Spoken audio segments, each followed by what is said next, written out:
আমার বাসার ক্যাবিনেট বানানোর সময় কিছু কাঠ বেঁচে গিয়েছিল, এগুলো আমি রেখে দিয়েছিলাম স্টোর রুমে। আজকে এগুলো আমার দুজন সহকারী সব মিলে যেই কাটিয়ে এনেছে। একটা কাঠ দাও তো, দেখিয়ে দিই। এই যে, এটা ভালো না? এই যে দু একটি একটু সমস্যা আছে, কিন্তু এই যে সুতলিগুলো দিয়ে বাঁধা হচ্ছে, তাতে ওটা ঢেকে যাবে।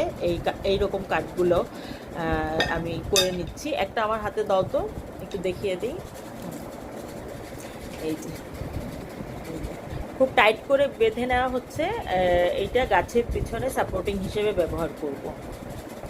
এই যে সম্পূর্ণ হয়েছে একটি, এটা খুব ভালো সাপোর্ট হিসেবে কাজ করবে। এই গিটগুলো একটু ভেতরে ঢুকিয়ে দিতে পারে ভালো হতো, অন্যগুলো একটু ভেতরে ঢুকিয়ে করা হচ্ছে। এখন গাছে সাপোর্ট দিয়ে একটু দেখিয়ে দেব।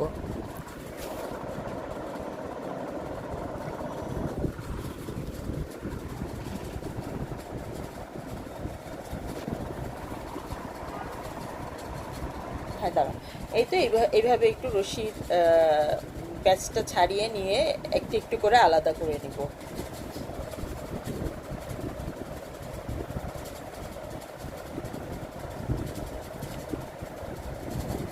এই যে একটু একটু করে আলাদা করে নেওয়া হয়েছে। এখন এগুলো গাছে সুন্দর করে গিট দেওয়া যাবে এগুলো দিয়ে।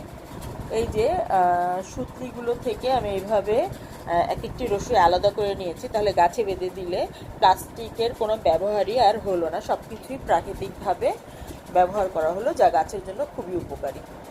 সিনডাপসাস গোত্রের এই গাছটিকে একটু পোলে দিয়ে দিব। অনেক লম্বা হয়ে গিয়েছে, যদি আমি ছোট পোল নিয়েছি কারণ মুভমেন্ট করতে সুবিধা হয়। নোটগুলোকে যদি এই সাপোর্টিংয়ে দেয়া যায়, তাহলে এই যে নোট, এগুলোকে যদি এই সাপোর্টিংয়ে দেয়া যায়, তাহলে গাছটি একদম সেট হয়ে পোলের সঙ্গে লেগে যাবে এবং খুব সুন্দরভাবে বেড়ে উঠতে পারবে। এই যে এইভাবে আমি টবের পেছনে দিয়ে দিচ্ছি পোলটাকে।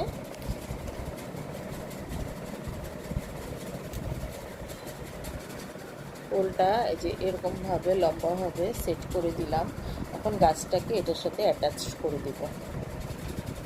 এই যে এইভাবে পোলটি সেট করে দিব এই টবের সাথে। এই যে পোলটা সুন্দরভাবে সেটিং করা হয়ে গেল।